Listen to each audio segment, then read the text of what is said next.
Et salut à tous mes chers camarades. Alors aujourd'hui on va entamer une nouvelle lecture approfondie d'un autre texte de philosophie. Alors oui, la vidéo est en français. En fait, les vidéos consacrées à ce livre vont être en français parce que l'auteur a écrit son bouquin en français. Oui, parce que quand j'ai lancé ce projet, je savais pas dans quelle langue j'allais traiter les livres. Je me tâtais entre l'anglais et le français. L'arabe c'était pas vraiment une option parce que j'ai beaucoup de lacunes en arabe littéraire. Je pouvais faire des vidéos dans le dialecte tunisien, mais en fait comme c'est une lecture approfondie, donc du coup je vais être obligé de lire les livres. Je ne peux pas les lire en arabe littéraire, et comme il n'y a pas de traduction dans le dialecte tunisien, je me suis dit voilà, juste l'anglais ou le français. Donc voilà, et j'ai décidé de faire un mixte des deux. Quand je tombe sur un livre écrit en français à la base, genre la langue originale c'est du français, donc je fais ça en français, sinon ça va être en anglais. Et aujourd'hui, on va commencer la lecture de ce petit bijou, Emmanuel Lévinas, Totalité et Infini, essai sur l'extériorité. Et ça, c'est un des textes de philo les plus importants du XXe siècle, et c'est aussi le magnum opus, l'œuvre majeure, l'œuvre la plus importante de Lévinas. Ça a été publié en 1961 et réédité en 1987 avec une nouvelle édition, avec une nouvelle préface de Lévinas. Et d'ailleurs, on va utiliser cette édition-là du livre de poche qui contient la deuxième préface, la préface de 1987, que j'ai pas trouvé dans plusieurs autres éditions, et aussi dans des traductions surtout. J'ai utilisé des traductions aussi pour un peu comparer, parce que parfois c'est tellement compliqué à comprendre que je suis obligé de voir dans des traductions pour être sûr si j'ai bien compris. Et voilà, il y a des traductions en anglais où il n'y a pas où la préface de 87 n'y figure pas. Donc le livre de Totalité et Infini, c'est un livre qui est très difficile à lire, et c'est normal parce que c'est de la phénoménologie. Lévinas est un phénoménologue, et comme tout phénoménologue qui se respecte, putain, qu'est-ce qu'ils écrivent mal. Genre les phrases qui font 10 lignes, c'est énorme dans ce bouquin, mais vous en faites pas, on va quand même se le faire, ce Lévinas. On va expliquer c'est quoi la phénoménologie. C'est l'un des courants de pensée les plus importants de la philosophie moderne, et c'est très proche de l'existentialisme, genre Sartre, de Beauvoir, Merleau-Ponty et surtout Heidegger, c'est tous des phénoménologues, et Lévinas, c'est un incontournable dans la phénoménologie. Il a d'ailleurs été l'élève de Edmund Husserl, le père fondateur de la phénoménologie, et c'était aussi un grand opposant à Heidegger. Genre toute l'œuvre de Lévinas, en fait, c'est une phénoménologie qui s'oppose à la phénoménologie d'Heidegger, et on va expliquer tout ça en temps voulu. Mais le truc super important avec ce livre, c'est que c'est un livre de morale. En fait, Lévinas décrit dans ce bouquin une théorie éthique. Et c'est pour ça que Lévinas est important à lire aujourd'hui, dans le contexte politique actuel, parce que Lévinas, en fait, c'est un des philosophes juifs les plus importants du XXe siècle. Et aussi, Lévinas, il est sioniste. Alors, disons que sa relation avec le sionisme est plus ou moins compliquée, et ironiquement, en fait, on peut dire que sa relation avec le sionisme est tout aussi bizarre que la relation entre Heidegger et le nazisme. Mais si on peut lire encore Heidegger malgré son nazisme, et si on pouvait le lire aussi pendant l'Holocauste, on peut aussi lire Lévinas aujourd'hui durant l'occupation sioniste. Mais tout va se jouer sur comment est-ce qu'on va le lire. Déjà, si j'ai décidé de faire des vidéos sur lui, c'est parce que, alors quand je choisis d'expliquer un livre, c'est souvent en relation avec un événement qui s'est produit dans ma vie personnelle. Quand j'ai fait mes vidéos sur Dialectic of Enlightenment, la dialectique de la raison, c'était parce qu'une amie à moi a travaillé sur ce livre pour sa thèse de master, et elle avait du mal à le comprendre, donc du coup je me suis dit voilà, on va faire des vidéos dessus. Et c'était pareil pour Totalité et Infini, c'est une amie qui l'avait au programme, en fait elle étudiait à l'université et elle l'avait au programme, et elle avait du mal à le comprendre, donc du coup je l'ai rajouté à ma liste. Mais aussi, je me suis dit que c'est important de le lire maintenant parce que c'est un philosophe qui est souvent enseigné, puisqu'il est incontournable. La plupart des manuels de philo du lycée le mentionnent, et à l'université, voilà, il est tout le temps étudié, de la même manière qu'on mentionne Heidegger, bien qu'il était nazi, on mentionne et on étudie Kant, bien qu'il était raciste, Schopenhauer, bien qu'il était misogyne, ou Aristote, bien qu'il a défendu l'institution de l'esclavage. Mais ce que je reproche à l'éducation nationale, et même parfois aux profs, que ce soit du lycée ou même d'université parfois, c'est qu'ils vont toujours enseigner ces philosophes tout en négligeant ces polémiques. Quand vous lisez Kant au lycée, vous allez surtout lire sur son impératif catégorique, mais jamais sur ce qu'il disait sur les Noirs, par exemple. Schopenhauer, vous allez lire des textes sur la volonté, sur la représentation, sur le principe de raison suffisante, etc., mais jamais sur ce qu'il disait sur les femmes. Heidegger, pareil, vous allez lire sur le Dasein, vous allez lire sur l'authenticité, l'ontologie, etc., mais vous n'allez jamais parler, ou rarement en fait, avec votre prof, de son implication avec le nazisme. Genre en fait, c'est comme si on voulait éviter ces sujets ou les passer sous silence. Alors, on n'est pas toujours bien sûr obligé d'en parler à chaque fois qu'on va étudier tel ou tel philosophe, mais lorsque c'est systématique, là je trouve qu'il y a un problème. Et dans le cas de Lévinas, on parle jamais de son sionisme dans les salles de cours, et ça c'est un problème, surtout en philosophie. Alors face à ce genre de situation, parfois, on peut se dire que voilà, on va devoir faire un choix. Soit en fait on élimine complètement le philosophe du programme et on n'en parle jamais, comme si en fait on veut prétendre qu'il n'ait jamais existé. Bon ça, bien évidemment, c'est pas une option. Ou alors on va juste, on va juste sélectionner les textes non polémiques et seulement parler de ces textes-là uniquement. Et on va toujours s'assurer que rien ne nous invite à parler des polémiques. Ou alors, qui est l'option que je préfère, on en parle ouvertement. On lit Heidegger tout en sachant que c'était un nazi, et on lit Lévinas toujours avec la connaissance que c'était un sioniste. Alors, on peut dire aussi que ça va dépendre des philosophes, il y a des philosophes dont on peut négliger ces polémiques-là, mais pour d'autres non. Et je pense que Lévinas, c'est un des philosophes, en fait avec lui on ne peut pas négliger cette polémique-là, on ne peut pas négliger son sionisme. On doit en fait parler de son sionisme, parce que déjà l'occupation nazie, elle est toujours, l'occupation sioniste, elle est toujours d'actualité, et ça fait 70 ans qu'un génocide est en place, donc il faut en parler.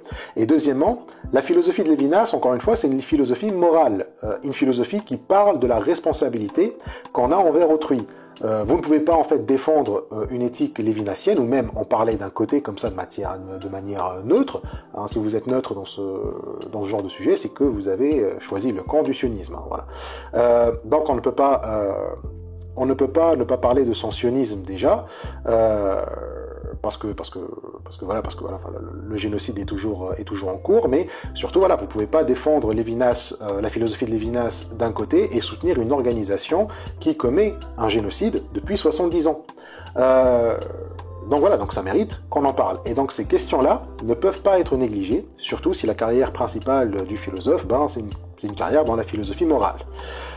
Prenant compte aussi, dans certains textes, parle d'un racisme et même d'un sexisme très, très violent, mais vraiment abject. Il y a quand même quelque chose de gênant dans le fait que Kant va justifier le racisme et le sexisme d'un côté, et après il va venir nous parler d'une morale universelle, impartiale, d'une morale, il va nous parler de l'impératif catégorique, qu'il faut toujours traiter les gens comme des fins, jamais comme des moyens, etc. Et là c'est pareil avec Lévinas. C'est une responsabilité morale et intellectuelle en fait d'en parler, et de le lire en connaissant son sionisme. Les intellectuels en fait qui passent sous silence ces polémiques sous prétexte que ça peut leur faire perdre du temps sur le programme. Plusieurs enseignants en fait ils disent on a un programme à finir et tout ça, donc on va éviter d'ouvrir des débats qui peuvent être polémiques et tout. Et donc du coup si vous êtes un enseignant comme ça, c'est qu'en fait tu considères que en fait t'es là juste pour enseigner, juste pour que l'élève en fait il passe son examen, qu'il ait son diplôme et qu'après il va trouver un travail et c'est tout. C'est prendre en fait le travail de l'intellectuel comme une soumission à un système, comme une obéissance à un système, alors que l'intellectuel a une responsabilité beaucoup plus grande. Il y a des profs qui ne veulent pas s'intéresser à ces questions, que ce soit par peur pour leur poste, pour leur salaire, ou par peur qu'on les accuse de démagogie, ou par arrogance, ou par ignorance, c'est possible aussi, qu'est-ce que j'en sais. Et donc, ils vont toujours éviter ces sujets, alors qu'en fait, il faut en parler. Surtout si le philosophe enseigné est un philosophe moral, et surtout si c'est Lévinas, parce que, à part la nécessité de l'honnêteté intellectuelle, la philosophie de Lévinas peut aussi se lire dans un contexte anti-sioniste. D'accord ? Clairement, en fait, quand on le lit, on peut facilement voir sa philosophie comme une arme idéologique contre le sionisme ou une déconstruction du sionisme. Pour moi, en fait, tu peux pas être sioniste si tu appliques la philosophie de Lévinas, quoi. Donc en fait, on peut dire en fait quelque part que Lévinas a déconstruit le sionisme malgré lui. Lire Lévinas en ce moment, ben c'est pertinent vu que l'État juif, Israël quoi, n'a pas grand-chose à faire de la morale. Voilà. Alors, je précise aussi qu'il y a plusieurs et différents courants de sionisme, et on peut imaginer des sionismes qui ne sont pas nationalistes, racistes ou suprémacistes. Le sionisme d'ailleurs de Lévinas peut être vu comme un sionisme critique envers Israël. On peut même appeler sa position du sionisme culturel, on en reparlera dans la prochaine vidéo, mais en gros, on va dire, en fait, le sionisme culturel, pour faire très simple, c'est un sionisme qui prend la morale comme fondement de toute action, contrairement au sionisme nationaliste, national et politique. C'est un sionisme qui base tout sur la morale. Alors ça reste un sionisme qui fait toujours la promotion d'un État juif, mais comme sa base c'est la morale, il est plus facile de combattre ce sionisme-là, plutôt qu'un sionisme politique, puisque le sionisme politique, en fait, il s'en fout de la morale, il s'en fout de l'autre. La philosophie de Lévinas, c'est une philosophie où la responsabilité envers autrui est la base de tout. Et quand je vous dis tout, c'est vraiment tout. C'est pas juste les relations humaines, mais c'est même en fait les questions de recherche scientifique, les questions de recherche ou d'expression artistique. Absolument tout se base sur une responsabilité envers autrui. Et donc du coup, avec un tel privilège qui est donné à autrui, on voit mal comment est-ce qu'on peut l'ignorer. Quand on regarde comment les Israéliens critiquent la politique de Netanyahou, c'est souvent une critique d'entre-soi. Ils appellent en fait à un cessez-le-feu, mais ils ne veulent pas arrêter l'occupation ou la colonisation du territoire. Ils veulent un cessez-le-feu juste pour récupérer les otages pris par le Hamas. Et une fois que les otages, c'est bon, sont libérés, qu'est-ce qu'on s'en fout, ce qui peut arriver aux Palestiniens. Donc, c'est des critiques où souvent le Palestinien est lui-même absent. Souvent, les sionistes, ils font ça, même entre eux, quand ils sont pas d'accord et quand ils se critiquent les uns les autres, c'est jamais en fait sur la question de l'implication morale sur les Palestiniens. C'est jamais, en fait, le sioniste, il va jamais se voir comme étant en fait quelqu'un qui est en train de coloniser, qui est en train de génocider, qui est en train de voler le territoire de quelqu'un d'autre, quoi. Donc voilà, donc c'est comme si en fait autrui n'existe pas chez eux. Donc, vous aurez toujours du mal à convaincre ou à dialoguer avec un sioniste politique, qui est le sionisme dominant en Israël, parce que dès le début, le Palestinien n'existe pas pour eux, il est invisible. Alors qu'un sioniste culturel, vous pouvez mieux le déstabiliser. Lévinas, à plusieurs reprises, il a souvent été déstabilisé avec des questions dans le genre. On lui a demandé si le Palestinien n'est pas l'autre de l'Israélien, finalement, si l'Israélien n'a pas une responsabilité énorme, une responsabilité morale envers le Palestinien. Et donc, normalement, avec sa philosophie, la réponse doit être claire, ça doit être un oui. Tu vois, plusieurs l'ont dit ouvertement. Gilles Deleuze, par exemple, a dit oui, le Palestinien, c'est l'autre de l'Israélien, et donc l'Israélien, il a une responsabilité morale énorme envers le Palestinien. Mais Lévinas, il a donné des réponses qui sont trop floues, trop bizarres. On les verra d'ailleurs la prochaine fois, mais clairement, en tout cas, ce qui est sûr, c'est qu'un sioniste culturel est plus vulnérable à des questions d'éthique et de morale qu'un sioniste politique. D'ailleurs, vers la fin de sa vie, Lévinas est devenu très sceptique concernant la question, et donc je pense qu'aujourd'hui, s'il était encore en vie, et s'il n'était pas sénile, parce qu'il était très vieux quand il a cané, je pense qu'aujourd'hui il serait devenu antisioniste. Et d'ailleurs, il n'est pas très connu en Israël, et il est très peu étudié là-bas, probablement parce que sa philosophie, encore une fois, c'est une autoroute envers les questions de responsabilité envers autrui, et quand tu as un pouvoir qui cherche à déshumaniser autrui, ce genre de philosophie ne t'arrange pas du tout. C'est vrai qu'il y a un centre d'études et de recherche consacré à Lévinas en Israël, mais bon, ça c'est un centre, en fait, on en reparlera aussi la prochaine fois. Ce qui est intéressant, en fait, c'est que Lévinas, c'est un philosophe qui a évolué, et son évolution s'explique par les événements dans sa vie. l'évolution la plus importante, c'est comment est-ce qu'il est devenu sioniste, hein, parce qu'il n'a pas toujours été. Au départ, en fait, Lévinas voyait le sionisme comme une idéologie ridicule qui restera toujours minoritaire. Hein. C'était absurde de chercher à instaurer un État juif quelque part, parce que pour lui, en fait, les Juifs, bah, ils peuvent vivre là où ils sont, hein, surtout en France. Il pensait que la culture française était parfaite pour l'intégration des Juifs et qu'ils n'ont pas besoin d'aller coloniser un autre endroit pour vivre. Ce n'est qu'après la Deuxième Guerre mondiale qu'il a changé d'avis. D'ailleurs, on parlera aussi de son expérience avec la guerre et comment ça l'a fait basculer vers le sionisme. Ça a vraiment été un catalyseur, en fait, pour beaucoup de Juifs. Plusieurs sionistes ne sont devenus sionistes qu'après et à cause des événements de la guerre. Donc déjà, en fait, pour tous ceux qui disent que ouais, si Hitler les a tous exterminés, on n'aurait pas eu de génocide aujourd'hui, en fait non. Hein. Si Hitler n'a pas massacré, en fait, si Hitler n'a pas massacré 6 millions de Juifs, là, on n'aurait pas eu de génocide aujourd'hui, parce que les Juifs n'auraient pas enduré l'antisémitisme de l'Europe, surtout l'Europe de l'Est, et donc le sionisme n'aurait jamais eu autant d'adhérents qu'il a eu après l'Holocauste. Il y a bien en fait une raison pour laquelle le sionisme instrumentalise tout le temps l'histoire de l'Holocauste, c'est parce qu'ils savent à quel point ça leur a apporté du soutien. Ils savent à quel point le traumatisme a fait facilement basculer des Juifs dans le sionisme et même gagner en fait la sympathie de plusieurs personnes qui ne sont pas juifs, mais sympathie envers le sionisme, quoi. Et donc du coup, c'est pas effectivement, c'est pas facile en fait après les événements de la guerre, de la Deuxième Guerre, de croire que les Juifs d'Europe peuvent vraiment s'intégrer dans les pays européens, qu'ils n'ont pas en fait qu'ils n'ont plus à subir l'antisémitisme, un antisémitisme aussi violent que celui durant le XXe siècle, etc. Et Lévinas, il a fait partie de ces juifs-là, et on parlera de à quel point en fait le nazisme ça l'a affecté. Mais malgré ça, et malgré son adoption du sionisme, Lévinas a quand même gardé un regard distant vis-à-vis d'Israël. Il est resté français, tu vois, il est resté vivre en France, il n'a jamais voulu aller vivre en Israël, il est allé visiter 2 ou 3 fois, mais il est jamais, il a voulu rester français. Et donc du coup, il a toujours gardé un regard un peu distant, même un regard un peu critique vis-à-vis d'Israël, et donc du coup, c'était pas un fanatique.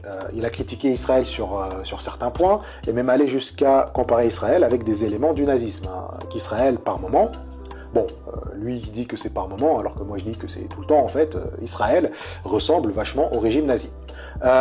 Et comme on dit, comme on a dit en fait, toute l'œuvre majeure de Lévinas a été dominée par l'Holocauste, et en fait Lévinas cherche à comprendre comment une chose pareille peut-elle être possible en fait. Comment est-ce que l'Holocauste a pu se produire?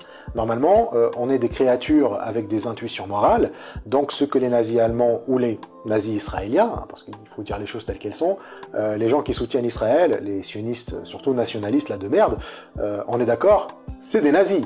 Hein, d'ailleurs, l'appellation nazi leur va mieux qu'aux nazis. On dit souvent que nazi, c'est pour en fait dire national-socialisme, hein, national-sionisme, hein, national Zionism hein, en anglais, c'est encore plus approprié. Voilà, donc Israël, voilà, c'est un régime nazi, voilà.